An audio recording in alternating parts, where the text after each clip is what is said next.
Hello students, welcome to Exon Med channel for the discussion of PU board sexual reproduction in flowering plants, important questions. And don't miss this video, watch until the last and understand the questions which are given by the board. So until now, if you have not subscribed to our channel, please subscribe, like, share and comment.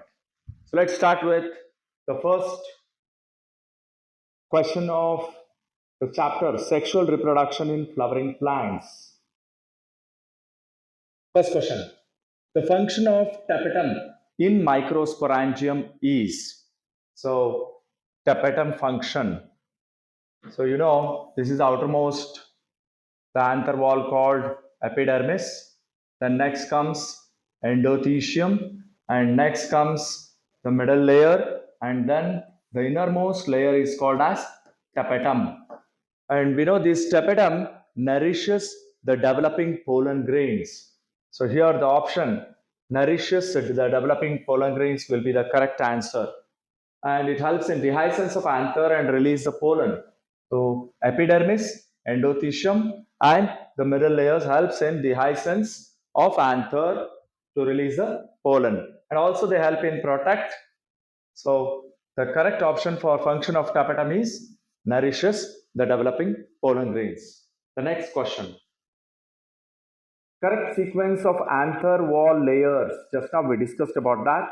So the outermost layer is epidermis, and after epidermis comes endothecium, then comes middle layer, and then tapetum. So the correct option will be B. The next question is the correct sequence of events in microsporogenesis.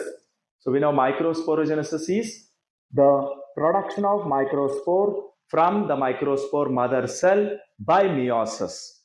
So here they have asked the sequence of events. So what happens first? So here first sporogenous tissue is present in the young anther, and this differentiates, one of the cell differentiates into microspore mother cell, and then this undergoes division, meiotic division to form microspore tetrad, and after that microspores. 4 microspores will be released at the end of microsporogenesis. So the correct option is A. The next question. Most resistant organic material present on exine of pollen grain is. You know, this is exine. The outermost layer is called as exine of the pollen grain, and the next is intine, and then plasma membrane, and then inside you can find two cells. One is larger called as vegetative cell, the other smaller is called as generative cell. So this exine is made up of an organic material which is very strong, and this is made up of what makes that exine to be strong, which can withstand temperature, high temperature, then alkali, acids. So it is sporopollenin. So sporopollenin is present in the exine. Some areas where sporopollenin is absent, it is called as germ pore. So let's go with the next question. Which of the following has proved helpful in preserving pollen as fossils? So we know pollen grains are preserved as fossils because the pollen grain is having exine which is made up of sporopollenin. It is very hard, tough and withstand high temperature, alkali, like that. So until now there is no enzyme which can dissolve this sporopollenin. So here this sporopollenin makes the pollen grain to be strong, and that can be used for preserving this pollen as fossils. Select the incorrect statement with respect to vegetative cell of pollen grain. So vegetative cell is bigger than generative cell. Okay, this is correct. Has abundant food reserve. Yes, correct. Has a large irregularly shaped nucleus. This is also correct. It floats in the cytoplasm of generative cell. So just now we shown the generative cell is very small. So this generative cell, this is vegetative cell and this is generative cell. Generative cell will float in the cytoplasm of vegetative cell. but here they are given as vegetative cell will float in the cytoplasm of generative cell. Actually, this is wrong, and that they said identify the incorrect statement, and that will be the answer. Next question. Which one of the following statement is not true? See, again, just you should always remember whenever MCQ question are asked, understand what they are asking, like not true, not correct, false one, like that. Just keep a line there so that you can, whenever read the options, you can very easily catch up that, oh, this one, options. So which one is not true? Pollen grains of many species cause severe allergies. Yes, this is correct. As we have seen, many species, like example, Parthenium carrot grass, will cause severe pollen allergy. They can be stored in liquid nitrogen and can be used in crop breeding programs. Of course, this is also correct. You can store them as pollen bank and then use them in crop improvement programs. So tapetum helps in the dehiscence of anther. We read already tapetum nourishes the developing pollen grains. So this is wrong. Exine of the pollen grain is made up of sporopollenin. It is also correct. So which one is not true? So this one is not true. Pollen grains can be stored for several years in liquid nitrogen having a temperature of, so actually this we already read that, minus 196 degrees centigrade, the pollen grain can be stored under liquid nitrogen for many years and can be used in crop breeding programs. Functional megaspore is an angiosperm develops into an functional megaspore. So this is related to megasporogenesis. So in megasporogenesis,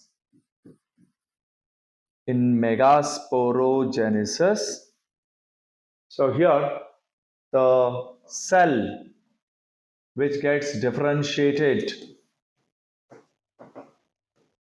is called as megaspore mother cell, MMC. This megaspore mother cell will undergo first meiotic division and then second meiotic division to form four megaspores. Four megaspores are formed, and among them only one is functional, and that develops into, so this three will degenerate and only one is functional, and that functional megaspore will develop into embryo sac, which is called as female gametophyte. In angiosperms, microsporogenesis and megasporogenesis. So in angiosperms, these two, what happens to them? So first, involve meiosis. Of course, both are produced. This is a process which involves meiosis. Megasporogenesis also is a process which involves meiosis. So this is the correct option. And occur in ovule, one will occur in ovule, and one will occur in anther. Form gametes without further divisions. Actually, they have divisions in them. Meiotic, sometimes mitotic, like that, depending upon micro or megasporogenesis. So correct option is A. Function of filiform apparatus. In the embryo sac, so there are egg apparatus. This is egg, which is having like this structures called as filiform apparatus in the synergids. And what is the function of them? So here, these finger-like projections help in guiding the entry of pollen tube. That is the correct answer. Sorry. Okay. From the statements given below, choose the option that is true. So again, they have asked which one is correct. And that too, it is on typical female gametophyte. So female gametophyte is 8 nucleated 7 celled at maturity. This is correct. It is free nuclear during the development. And we know after formation of 4 megaspores, one is functional, other 3 degenerate. And then that one functional megaspore will undergo free nuclear divisions to form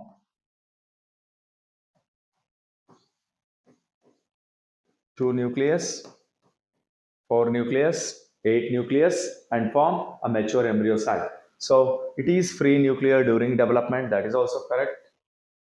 It is situated inside the integument but outside the nucellus. So when you see this ovule structure, so this is nucellus. So here female gametophyte is present here only. It is present inside the nucellus. This side outside the nucellus. So this is wrong. It has an egg apparatus situated at the chalazal end. So this is micropylar end and this is chalazal end. So egg apparatus is always present here. So it is towards the micropylar end. This side at the chalazal end. So this is wrong. And the correct option is A and B. So that is C will be the correct option. Identify the correct sequence of arrangement of cells in a mature embryo sac from the micropylar end. Again, you have to take the structure of embryo sac where this is, imagine this is a micropylar end and this is the opposite chalazal end. And here in the micropylar end, you can find two synergids, one egg and central to polar nucleus and antipodals. Now, when you come from this side, you can see first synergids. So option synergid, synergid. After that comes egg. So A will be the correct option. So synergids, egg, central, this is central cell, and these are antipodals. So option is A. Which of the following is not a correct statement? Not a correct statement. So placenta is located outside the ovarian cavity. Central cell develops into PEC after fertilization, peck after fertilization. Orchids contain more than one ovule in an ovary. Egg apparatus consists of one egg cell and two synergids. Just now we discussed about this. Egg apparatus consists of one egg cell and two synergid cells. This is correct. You have asked not a correct. Orchids contain more than one ovule in an ovary. This is also correct, mentioned in NCERT. Central cell develops into PEC after fertilization. So in the NCERT line, they have given that after fertilization, the central cell will develop into PEC and the diploid nucleus, which is present, triploid, will become primary endosperm nucleus. So this is also correct. And this will be the wrong because placenta is located outside the ovarian cavity. They said it is present inside the ovarian cavity, which is given in the NCERT line. So next, even in the absence of pollinating agents, seed setting is assured. And we know this pollination topic. In this, we found first one is autogamy. Then second one is gametogamy. Third one is xenogamy. In autogamy, we take the examples of Viola, oxalis, and camelina. These are the plants which produce two types of flowers. One flower is called as chasmogamous flowers. The other one is called as cleistogamous flowers. So here, these chasmogamous flowers are normally, they are open flowers with male and female, and there is autogamy in them. Cleistogamous flowers are closed. They do not open. And when there is closed flowers, male, when it matures, it releases the pollen grains in the flower, and then automatically there will be pollination on the stigma, and directly there will be seed setting assured because there is no chance of other pollen grains coming inside. So if there are no pollinating agents also, there will be assured seed setting. So here the answer will be camelina. The next question. Transfer of pollen grains from the anther to the stigma of the another flower of the same plant. Imagine this is a plant here. It's having two flowers. Here transfer of pollen grains from the anther to the stigma of the another flower of the same plant. So within the same plant, this is called as gametogamy. Next one. Which pollination brings genetically different types of pollen grains to the stigma? And as we discussed, the pollination may be within the same flower. The pollination may be within the two flowers of the same plant, or the pollination may be between the two plants of two different flowers within the same flower. So this is autogamy and this is gaetanogamy, and here this is xenogamy. Here the pollen grains are falling in within the same flower, so it is autogamous. There is no chance of bringing genetically different pollen grains as the pollen grains come from the same flower. Here also the pollen grains come from the same plant but different flowers. It is also not bringing genetically different pollen grains, but this becomes the two plants. This plant is different, this plant is different, and the flower is also different. So automatically it is xenogamy, which brings genetically different types of pollen grains on the stigma. So the correct answer is B. Dioecious plants are. So dioecious means two plants. This is plant A, this is plant B, having male, female in the separate plants. So dioecious plants are autogamous only. This is no chance of having autogamous because they are cross-pollination. Both autogamous and gaetanogamous.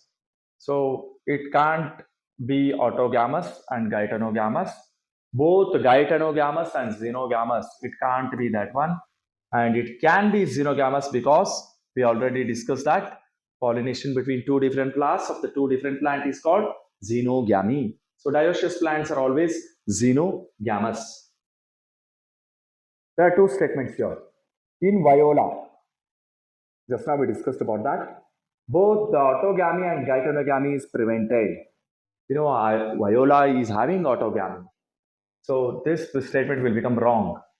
Statement 2. Gaetanogamy is similar to autogamy since the pollen grain comes from the same plant. We already discussed gaetanogamy is the pollination between the two flowers of the same plant. It is similar to autogamy since the pollen grains are coming from the same plant. So this statement is correct. So hence the answer will be statement 1 is incorrect, but the statement 2 is correct. Which is not a characteristic feature of wind pollinated flowers? So they have asked not a character of wind pollinated flowers. So wind pollinated flowers should have feathery stigma so they can trap the pollen grains in the air. Presence of single ovule in ovary, because in this wind pollination, so when the pollen grains are released, so it is a chance fertilization. So the flower will be having only one ovule in one ovary. So this is also correct. Pollen grains are non-sticky. So usually they should be non-sticky so that they will not attach there only to the anther. They have to be released in the air. So this is also correct. Flowers are very colorful. So here in this wind pollination, they don't need the flowers to be colorful. There is no need of attracting anyone. So this will be the wrong one. And for this, the answer is D only. Wind pollination is common in. So we can say wind pollination is common in grasses. Double fertilization is. So we know during fertilization what happens. So one of the, I'm drawing embryo sac here. One of the male gamete will fuses with the egg to form zygote, and the other one fuses with the central polar nucleus, true polar nucleus, diploid, and when they're fused, then this forms the pen, nothing but primary endosperm nucleus. So here, double fertilization means there is fusion of one male gamete with the egg. This is called as syngamy. And there is fusion of first two polar nucleus. Two polar nucleus will come together and fuse, and another male gamete will come and fuse with them. So three nucleus will be fused together. This is called triple fusion.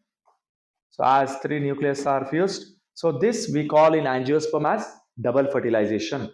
So syngamy and triple fusion. So the answer will become the D, syngamy and triple fusion.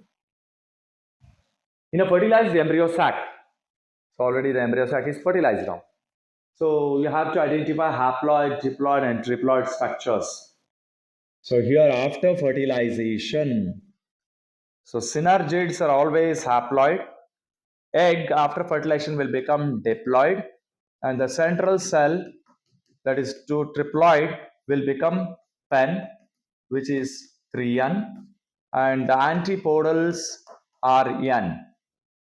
So you have to identify first haploid. Haploid here is synergid, synergid, antipodal, synergid. Then go for diploid first. Diploid is always here, we identified it as zygote. So zygote is this one. Then triploid is this one. So 3N, 2N, N. This will be the answer. Haploid condition is not observed in which of the following cells? So haploid.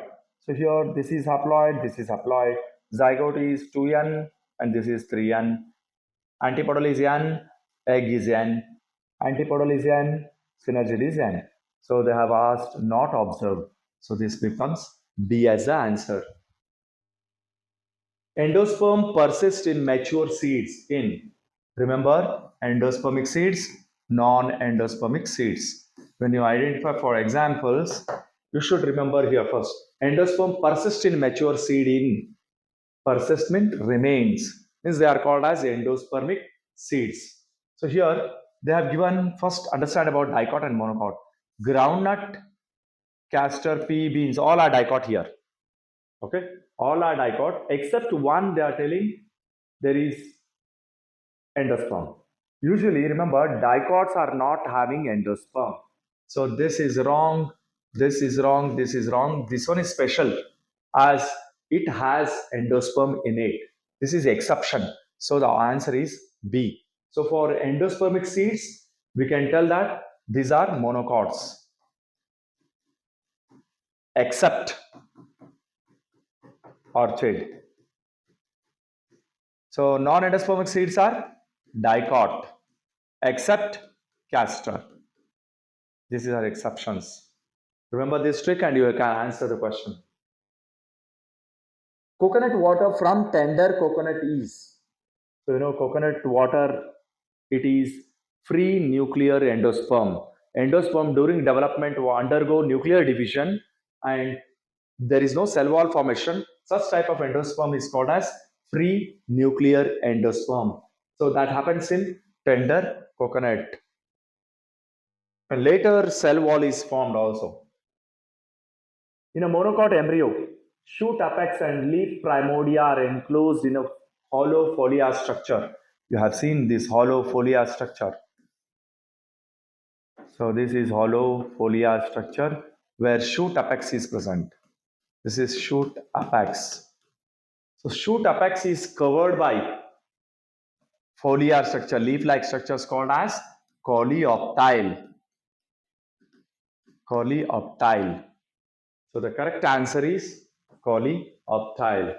So until now, if you are not subscribed to our channel, please subscribe, like, share and comment because upcoming videos are all like we have completed one now in this video. The next we'll go with other chapters of PU board and we will discuss more there. So next question. Perisperm differs from endosperm in.